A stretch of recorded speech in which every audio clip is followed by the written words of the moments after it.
오늘은 믿음으로 하나님의 역사를 경험하십시오 라는 제목으로 하나님의 말씀 나누고자 합니다. 오늘 말씀을 읽고 처음 이 도입부를 읽으면서 참 안타까운 생각이 들었습니다. 다윗이 이 사람들 틈에서 하는 이야기들을 듣고 한 신하가 사울에게 다윗의 그 의중을 전하게 돼요. 그래서 사울이 다윗을 부르게 되는 거죠. 그때 다윗이 많은 사람들 앞에서 내가 이 전쟁에 내가 이 골리앗과 싸우겠다라고 선언하지는 않았어요. 사실 그 전에 말씀을 보면 내가 싸울 마음이 있다는 것은 보였지만 내가 그와 함께 1대1로 싸우겠다라고 이야기하지는 않았습니다. 그런데 그냥 나갈 것 같은 분위기니까 그 선언한 것이 아닌데도 다윗을 불러서 네가 한번 나가보겠느냐? 라고 조심스럽게 지금 사울이 묻고 있는 것이죠. 이게 말이 됩니까? 우리가 앞서 살펴본 것처럼 다윗은 지금 15살의 나이 정도밖에 안 되는 청소년의 시기였다는 거죠. 이 전쟁터에는 그렇게 많은 20살 이상 또 60세 이하의 그런 전쟁 경험이 많은 이 전쟁의 잔뼈가 굵은 사람들이 이렇게 많은데도 그들은 아무것도 하지 못하고 있고 오히려 이 작은 소년 다윗을 의지하고 있었다는 것입니다. 그때 다윗이 사울에게 내가 이 전쟁에 참전하겠다라고 선언하죠. 우리 32절의 말씀을 함께 읽겠습니다. 32절의 말씀 시작.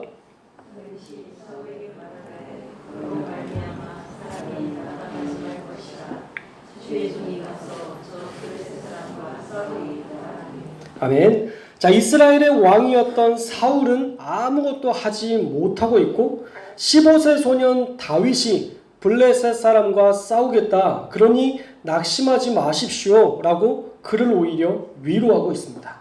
낙심하지 마십시오. 종이 가서 싸우겠습니다.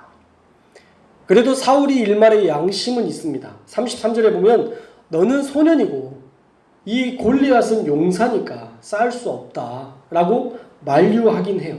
그러나 다윗은 사울에게 나 싸울 수 있습니다 라고 말하면서 그 근거를 두 가지를 지금 제시하고 있어요. 그 첫 번째 근거는요, 내가 사자나 곰의 입에서 이 빼앗긴 양의 새끼를 구했던 적이 있다는 것입니다. 33절에서 35절 말씀도 우리 한번 읽겠습니다. 34절에서 35절 말씀 시작.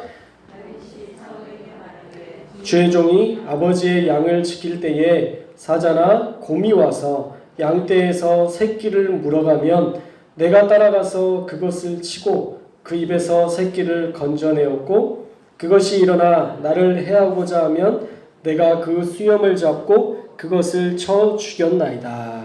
아멘. 자, 사자나 곰이 와서 양의 새끼를 물어가면 다윗이 쫓아갔다는 거예요. 따라가서 그 입에서 물어간 그 입에서 새끼를 건져냈고 만약 그 맹수가 당연히 해하려고 했겠죠. 그 맹수가 해하려고 하면 수염을 잡아서 그것을 쳐 죽였다라고 얘기합니다. 정말 어린 소년인 줄만 알았는데 아니었네요. 다윗의 기계가 얼마나 위대했는지를 보여주고 있습니다. 자기 양을 위해서라면, 자기의 새끼 양을 위해서라면 자기 생명조차 귀한 것으로 여기지 않고 양을 찾아 나서는 귀한 목자의 모습을 드러내고 있는 것입니다. 다윗이 블레셋 장수 골리앗과 싸울 수 있다라고 말한 첫 번째 근거는 그가 맹수와 싸워봤다는 거예요. 그가 맹수와 싸워서 이겼던 적이 있었다라는 것입니다. 사실 사람은요, 체험한 만큼 성장합니다. 우리가 경험한 만큼 생각할 수 있어요. 다윗이 맹수와 싸워봤기 때문에 골리앗과도 싸워볼 용기가 생겼던 거예요. 그러므로 저와 여러분도 많은 믿음의 경험들을 쌓아나갈 수 있기를 주님의 이름으로 축복합니다. 여러분 안에 그런 믿음의 경험들이 있어야 돼요. 그래야 우리가 모든 일에 담대해질 수 있는 것입니다. 믿음도요, 경험한 만큼 성장해요. 하나님이 하실 수 있다는 믿음은요, 신앙적인 체험을 통해서 이루어지는 것입니다. 바라기는 여러분의 모든 삶의 영역에도 다윗과 같이 담대함으로 모든 일에 도전하셔서 날마다 하나님께서 여러분의 삶을 주관하시는 그런 놀라운 경험들, 저와 여러분의 삶에 충만해 줄 수 있기를 주님의 이름으로 축원합니다. 우리 질병의 문제, 가정의 문제, 사업의 문제, 또 우리 교회의 부흥의 문제들, 또 이가 우리를 통해서 또한 세상을 섬기는 위대한 일들, 우리가 꿈꾸는 대로 또 하나씩 하나씩 도전해 보는 대로 하나님께서 역사하실 거예요. 저와 여러분의 그런 경험들이 많이 쌓여서 우리 교회가 주님을 위해서 위대하게 사역하는 교회 될 수 있기를, 또한 여러분의 가정에도 위대한 경험들이 채워줄 수 있기를 주님의 이름으로 축복합니다. 자, 둘째로는요, 다윗은 하나님께서 건져내실 것이라는 믿음이 있었어요. 우리 36절과 37절 말씀도 함께 읽겠습니다. 36절과 37절 말씀 시작.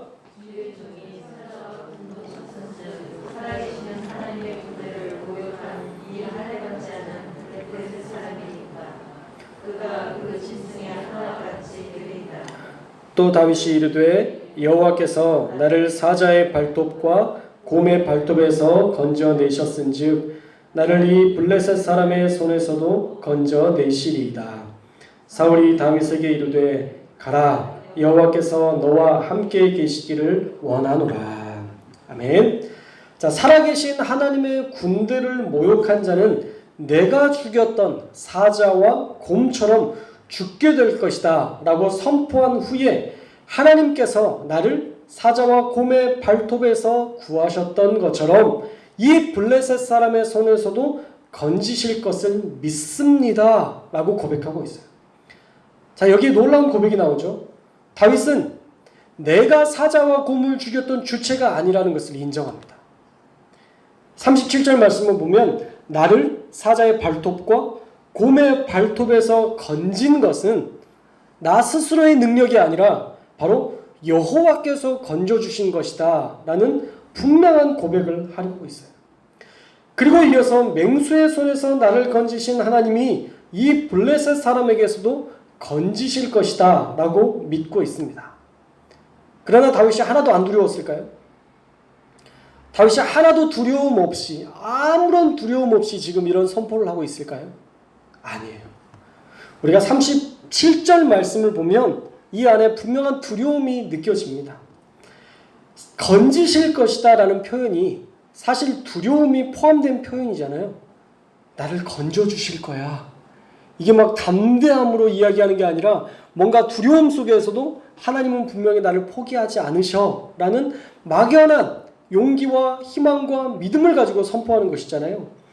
만약 다윗이 그런 것에 대한 전혀 두려움이 없었다면 하나님께서는 나에게 힘을 주셔서 내가 저 블레셋 사람의 목을 베어오겠습니다 라고 외쳐야 될 텐데 그런 담대함으로 외치지 않아요. 겁이 없는 것이 아니라 하나님께서 나를 건져주실 것이라는 그 표현을 통해서 그에게도 두려움이 있지만 난 하나님 신뢰해. 나 하나님이 도우실 것 믿어.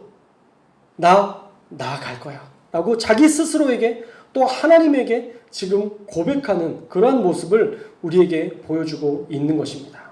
바로 두려움 중에도 하나님을 의지하는 모습을 엿보였고, 정말 이 어린 나이에 15살이면 우리 아들의 나이와 같은 나이인데 그 나이에도, 그 소년의 나이에도 그가 이 전쟁에 참전하겠다는 이 선언이 사실 아비의 마음으로 봤을 때에는 이세가 이 상황을 모든 것들을 알았다면 얼마나 가슴 짠하게 생각했을까, 이런 생각이 들었어요.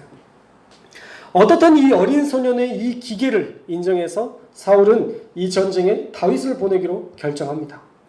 그래서 사울은 자기가 입고 있었던 군복과 투구, 갑옷과 칼을 내어줘요. 그러나 다윗이 그게 맞겠어요? 15살의 소년이. 또 사울은 기골이 장대했고 정말 왕감이라고 얘기했잖아요. 와, 저 정도 기골이 장대하고 저 정도면 우리 왕이면 충분하다. 그의 용모가 뛰어났다라고 우리가 말씀을 통해서 살펴봤었는데, 그러니까 옷이 안 맞죠. 칼도 아마 거추장스러웠을 거예요. 그래서 그것은 안 되겠다라고 생각을 하고 익숙한 무기를 들고 가기로 결정해요. 우리 40절의 말씀도 함께 읽겠습니다. 40절 말씀 시작. 손에 막대기를 가지고 시내에서 매끄러운 돌 5을 골라서 자기 목자의 제구 곧 주머니에 넣고 손은 물매를 가지고 블레셋 사람에게로 나아가니라. 다윗은 다 해봐도 자기가 제일 익숙하게 사용했던 물매가 제일 좋은 무기라 생각해서 시내에서 매끄러운 돌을 준비하여서 이제 골리앗과 싸우러 나갑니다. 자, 오늘의 말씀은 여기까지예요. 자, 오늘의 말씀을 통해서 저와 여러분에게 주시는 하나님의 음성은 무엇입니까? 첫째로 경험은요, 우리가 더 큰 믿음으로 나아가게 하는 원동력이 된다라는 거예요. 다윗이 사자와 곰을 대적하여 싸워서 이겨봤기 때문에 블레셋 사람 골리앗도 싸워서 이길 수 있다는 자신감을 가질 수 있었던 것입니다. 맹수와도 싸워서 이겼는데 사람과 싸워도 못 이길까? 라는 그런 담대함은요, 지난날의 경험을 통해서 쌓아진 고백이라는 것이죠. 사실 경험은 꽤 무서운 힘을 발휘합니다. 다윗이 믿은 대로 정말 골리앗을 대적하여 싸워서 그가 이겼기 때문이에요. 그가 맹수와 싸워봤고 또 골리앗과도 싸워봤기 때문에 이런 승리를 맛보게 된 것입니다. 그래서 경험은 우리가 신앙생활이나 우리 가정이나 어떠한 데에서도 우리의 경험은 정말 우리에게 중요한 거예요. 교회 사역도 마찬가지죠. 우리가 경험한 만큼 믿게 되었어요. 그래서 교회 사역을 하면서 우리는 다양한 경험을 해봐야 돼요. 저와 여러분이 좀 다양한 경험을 해보고 또 실패도 해봤으면 좋겠어요. 다양한 실패도 사실은 좋은 추억이 될 수 있거든요. 그런데 실패로 말미암아 하지 말아야 된다는 어떤 경험만 우리가 축적하는 그런 교인들도 참 많이 있습니다. 해봤는데 안 돼요. 이런 이야기들 많이 들어보셨죠? 해봤는데 안 돼요. 그런데 그때랑 똑같이 적용하면 안 돼요. 그때는 안 됐지만 지금은 될 수 있습니다.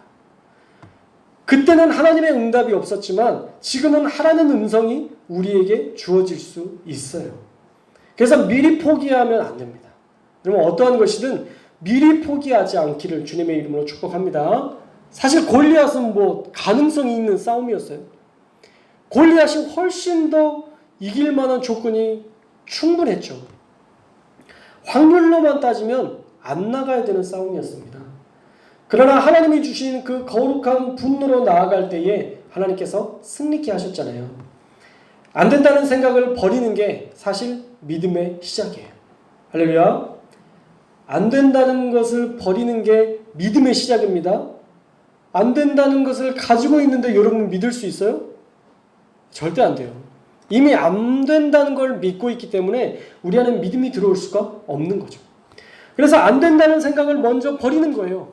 안 될 거야 라는 생각이 들면 이거 사단이 주는 마음이네? 버려야지. 바로 버려야 돼요. 그때그때 그 마음을 버리지 않으면 우리가 그 마음을 믿음이라고 생각해요. 그래, 안 되는 게 맞아. 이걸 믿기 시작해요. 그래서 여러분 안에 안 된다는 생각을 버리는 이 믿음의 시작을 여러분들이 시작했으면 좋겠고요. 그것을 통해서 우리 교회 가운데, 우리 가운데 정말 하나님의 일들이 놀랍게 일어날 수 있기를 주님의 이름으로 축복합니다.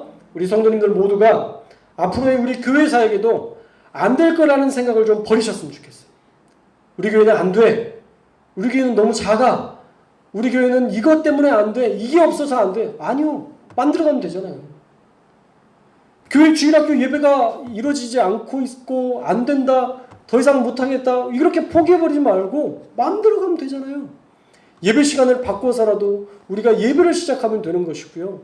만약 우리 예배 처소에서 부족하면 다른 빌라를 사거나 뭔가를 조치를 취하면 돼요. 우리 마당도 있잖아요. 제가 얼마 전에 그런 생각을 했는데 마당에 컨테이너로 된 그런 사무실을 하나 만들어도 좋겠더라고요.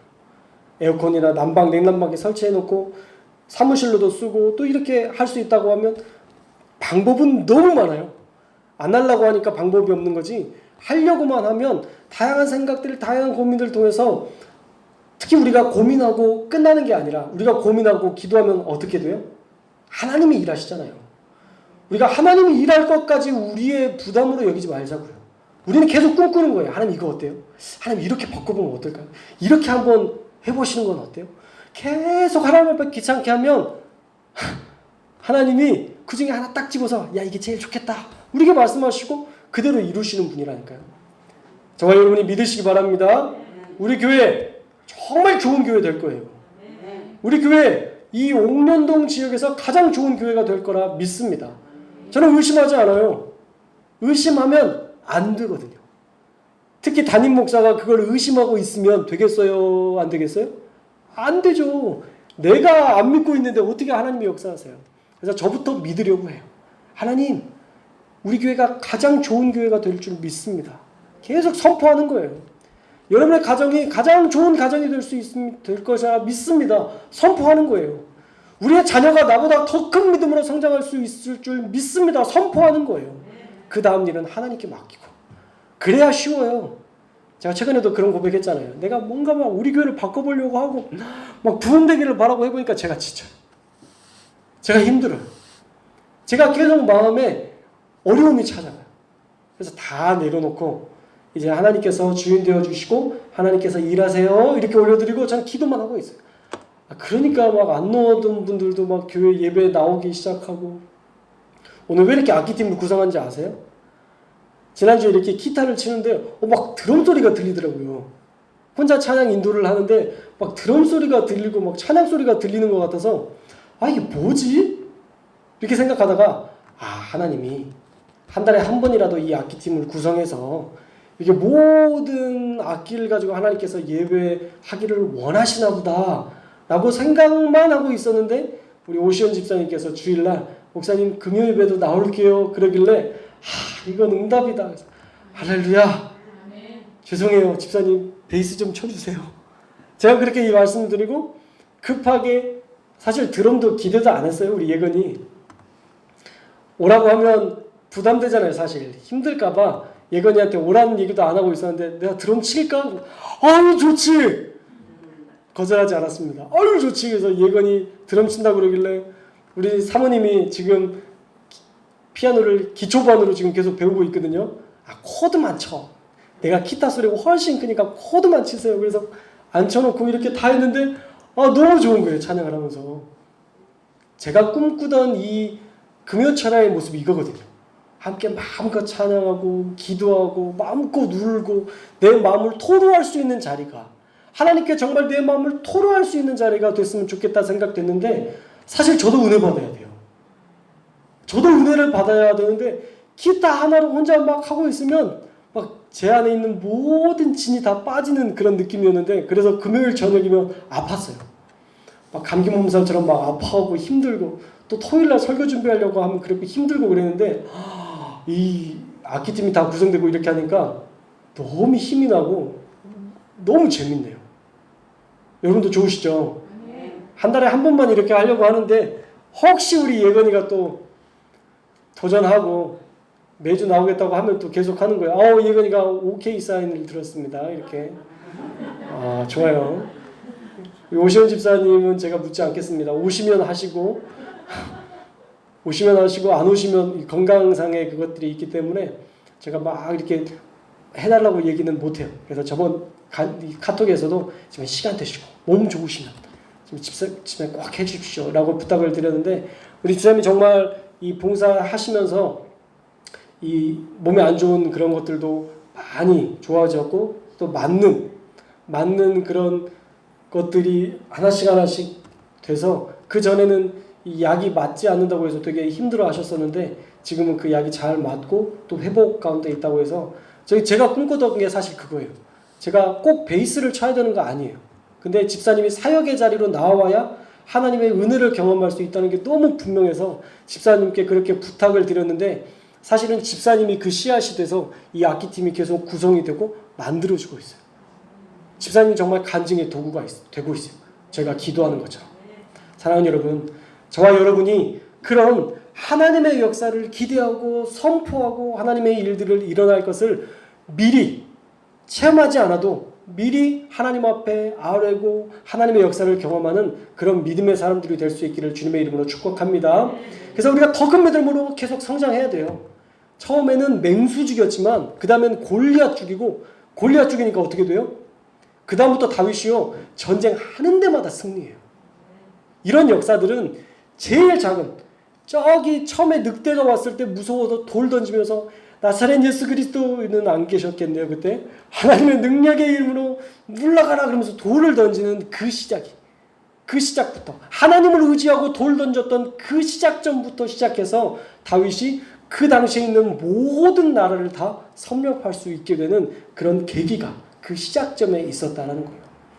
저와 여러분도 그 시작점에 있는 줄로 믿습니다. 저와 여러분들을 통해서 그런 놀라운 부흥도 일어나고 또 저와 여러분을 통해서 하나님의 역사들이 충만하게 나타나는 교회 될 수 있기를, 여러분의 가정 될 수 있기를 주님의 이름으로 축원합니다.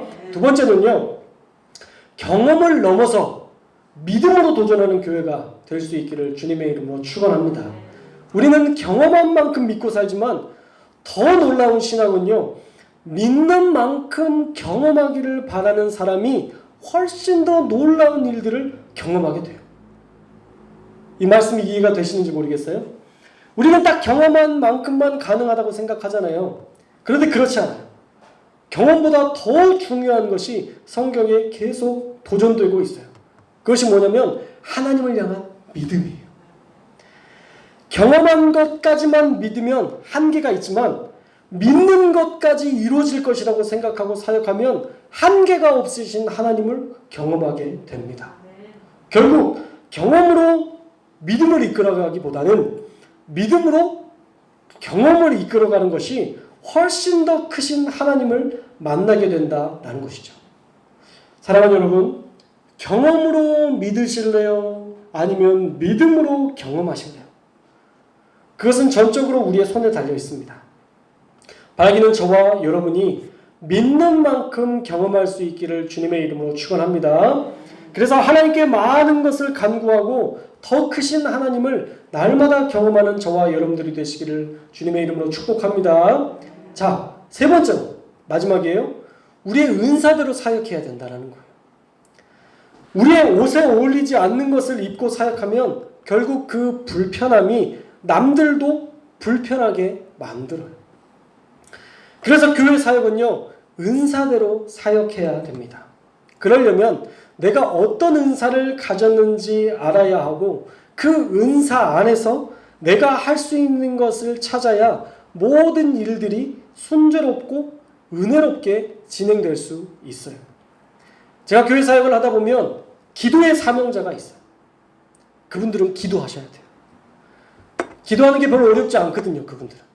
그분들은 기도하면서 행복하고 기도하면서 채우는 걸 느끼게 되거든요.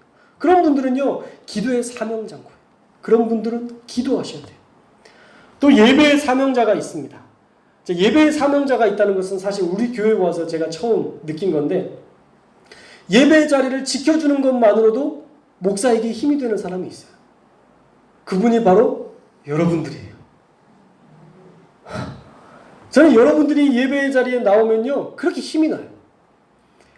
여러분들은 그런 생각하고 오셨죠? 아휴, 목사님 힘들 텐데 내가 그 빈자리라도 한번 채워주러 가야지. 그런 마음으로 여러분들은 예배당에 나오셨을 텐데 사실 그것도 하나님 너무 귀하게 생각하세요. 너무 이쁘게 생각하실 거예요. 그 수고와 애씀을 하나님께서 보시고 여러분의 은혜의 창고에 하나님이 가득히 하나님의 그 예비하시는 은혜들을 계속 채워주시는 거예요. 할렐루야. 여러분 피곤한 중에도 나온 것 하나님 기억하십니다. 지난주에 한 권사님이 거의 정신을 못 차릴 정도로 피곤해 보이시더라고요. 입구에서 봤는데 들어오는 그 순간부터 너무 피곤해 보이셨어요. 지금 차라리 집에서 주무시는 게 낫지 않을까라고 생각이 들 만큼 이미 눈이 초점이 흐려졌어요. 사람을 사람으로 인지하지 못하는 그 수준, 그 단계에 이르셨는데도 불구하고 교회에 나오셔서 예배의 자리를 지키는데 제가 감동했어요. 그런 생각이 들더라고요.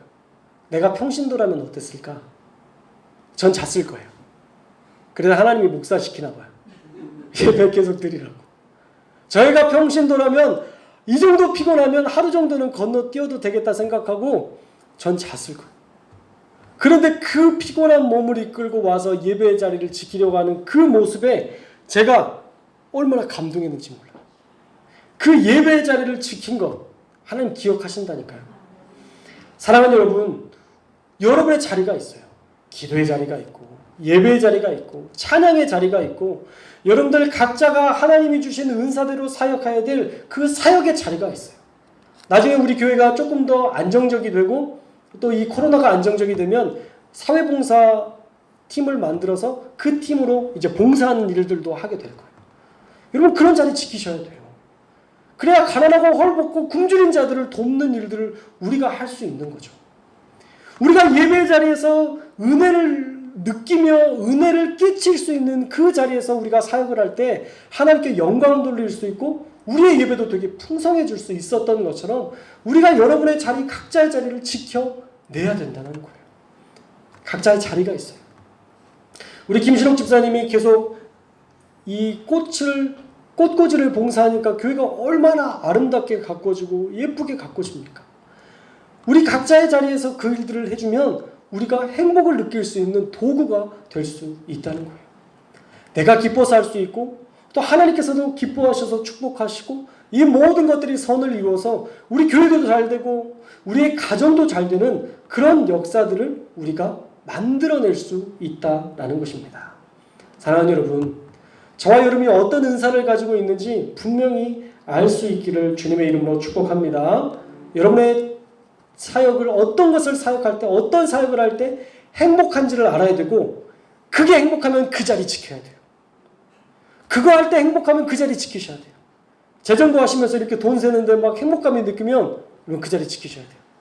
근데 그 돈을 세면서도 아유 힘들어 죽겠네, 괴로워 죽겠네, 나는 이거 내 은사가 아닌데 내가 이거 왜 해야 되나, 계속 그 생각 가지고 사역을 하시면 그래요. 할렐루야. 각자 또 맡은 분들이 다 있어서 이렇게 얘기하면 참 자기 얘기일 것 같아서 어려우실 수도 있겠는데 여러분들 얘기 아니에요. 제가 다른 교회 사역했을 때 그때 있었던 분들의 이야기를 하는 겁니다. 행복한 사역을 하셔야 돼요. 저도 그래요. 저도 목회를 하면서 행복했으면 좋겠어요. 제 궁극적인 목표는요, 제가 설교하면서 행복해야 돼요. 제가 찬양하면서 행복해야 되고 제가 신방하면서 제가 행복해야 돼요. 안 그러면 절대 그 은혜를 전달할 수가 없거든요. 정말 그래요. 제가 안 행복한데 교인들의 행복한 일은 없어요. 제가 사역했던 교회 또 사역하는 목사님들을 봐도 목사님이 지금 느끼는 감정이 너무 불행한데 교회는 막 부흥하고 행복하는 일들 절대 일어나지 않더라고요. 그래서 제 목표는요, 행복하자예요. 행복하자. 싸우지 말고 다투지 말고 아프지 말고 행복하자. 신앙생활하면서 행복하자. 그게 우리의 궁극적인 목적이 되어야 돼요. 사랑하는 여러분, 행복하기 위해서 신앙생활을 하는 겁니다. 여러분 일꾼으로 부르시지 않으셨어요. 여러분이 막 일해야 하나님이 기뻐하시지 않으세요. 여러분 자녀예요. 하나님이 여러분을 자녀로 부르셨어요. 나를 자녀로 부르신 것에 감사해서 우리가 우리의 사역의 자리를 지키는 것이지 우리가 그 목적이 먼저 일이 되어서는 안 되는 거예요. 우리 교회가 행복한 교회, 은사를 중심으로 사역해서 우리가 그 사역하면서 행복하고 즐기며 우리가 기쁨으로 사역하는 그런 교회 될 수 있기를 주님의 이름으로 축복합니다. 다윗도 그랬어요. 칼, 이 갑옷 안 어울려요. 안 맞으니까 시냇가에 가서 그 물에 흐르는 돌, 짱돌을 들어다가 5개를 들고 가져간 거예요. 근데 이 돌도요, 우리가 생각할 때는 그냥 어떤 돌 집어서 던진 것 같지만 아니에요. 다윗도 훈련된 군사였어요. 이 물매꾼이라는 군사에서 그렇게 돌을 던져서 전쟁에 참여했던 사람들이 있었어요. 물매꾼. 아수르의 사네립의 궁전에 보면요, 이 물매꾼들이 그려져 있어요. 돌을 던지는 모습이 그려져 있었어요. 단순히 짱돌 들고 나온 게 아니라 다윗도 훈련된 군사였다는 거예요. 계속 훈련을 했기 때문에 맹수가 굳이 맹수랑 맨손으로 싸울 일이 뭐가 있어요. 돌 던져서 맞춰서 걔가 정신 잃고 그렇게 하는 게 제일 좋지. 직접 수엽을 잡아서 싸우는 일은 몇 번이나 있었겠어요, 사실. 그가 돌을 던지면 너무 아프니까 맹수도 도망가고 그렇게 했지 않겠어요? 다윗이 가진 그 은사를 가지고 그가 평소 때 맹수를 쫓아냈던 그 훈련된 무기를 가지고 나왔던 거예요. 우리 교회도 그런 은사대로 사역할 수 있기를 주님의 이름으로 축복합니다. 그래서 평생에 여러분의 자리를 지켰으면 좋겠어요. 하나님이 부르신 그 자리를 지켜냈으면 좋겠습니다. 우리가 그 자리를 지켜야만 하나님이 우리 가운데 축복하시고 복내를 주시고 은혜를 주신다는 거예요. 요즘 그런 생각을 해봐요. 하나님께도 제가 얼마 전에 새벽에도 이런저런 기도하면서 하나님이 주셨던 마음이 뭐냐면 그 자리를 지키는 게 은혜다. 기도 제목 없을 때 기도하는 게 은혜다. 이게 하나님이 저에게 주신 감동이에요. 제가 봤을 때 우리 교회에 큰 기도 제목은 없어요. 그러니까 몇 분 가끔 건강상의 문제로 기도하기도 하지만 엄청난 정말 눈물을 흘리고 매일 나와서 기도할 기도 제목은 없어요. 그게 은혜예요. 할렐루야. 왜 이게 은혜인지 아세요? 자, 그러면 그렇게 눈물 흘리면서 기도할 기도 제목 주셨으면 좋겠어요, 하나님이. 막 가슴을 치고 막 하나님 왜 나에게 이런 아픔을 주세요? 이런 기도 제목 주셔야 여러분 그때 기도하실 거예요? 아니에요. 그러면 안 돼요. 그럼 늦어요. 그럼 너무 가슴 아파요, 기도하면서도. 우리가 기쁨으로 기도할 수 없어요. 다윗이 왜 그런 큰 축복을 누릴 수 있었어요? 다윗은 자기의 그 궁전을 거닐 때 하나님의 성전이 어떤가 생각하고 여호와의 성전을 지어드리기로 작정했어요. 풍성할 때. 그에게 큰 문제가 없을 때 하나님의 궁전, 하나님의 성전을 지어드리기라 생각했고 그는 늘 예배를 사모했어요. 그러니까 승승장구하잖아요. 백전백승하잖아요. 그 은혜는 하나님 곁에 가까이 있으면서 하나님과 동역했기 때문에 누렸던 은혜라는 거예요. 그러나 기도 제목이 있을 때마다 하나님을 찾았던 그런 역대의 왕들을 보면 그때만 잠깐 좋았다가 또 기도 제목 생기면 또 기도했다가 또 쳐들어오면 또 막 힘들었다가 우리 인생이 좀 그래요. 그렇죠? 우리 인생이 늘 그렇게 반복적인 기도 제목이 있어야 반짝 기도했다가 그것도 없어지면 주여 지금이 좋사오니 그러면서 이제 여기가 좋사오니까 교회가 돼야 되는데 집이 될 수도 있고 또 친구들 모임이 될 수도 있고 예배에 쳐서는 뒷전이로 될 때가 너무 많은데 그러면 안 돼요. 예배에 쳐서가 1순위가 되어야 하나님이 우리의 그 모습을 보시고 언제든 우리가 평탄의 길로 나아갈 수 있도록 지켜주신다는 것을 저와 여러분이 꼭 기억하셨으면 좋겠습니다. 그래서 지금처럼만 이거 가지고 있는 조금 문제들이 있는데 이것만 조금 해결해 주시고 정말 우리가 늘 평안함으로 하나님을 사랑함으로 하나님과 동역함으로 하나님의 일들을 감당하는 저와 여러분들 될 수 있기를 주님의 이름으로 축복합니다.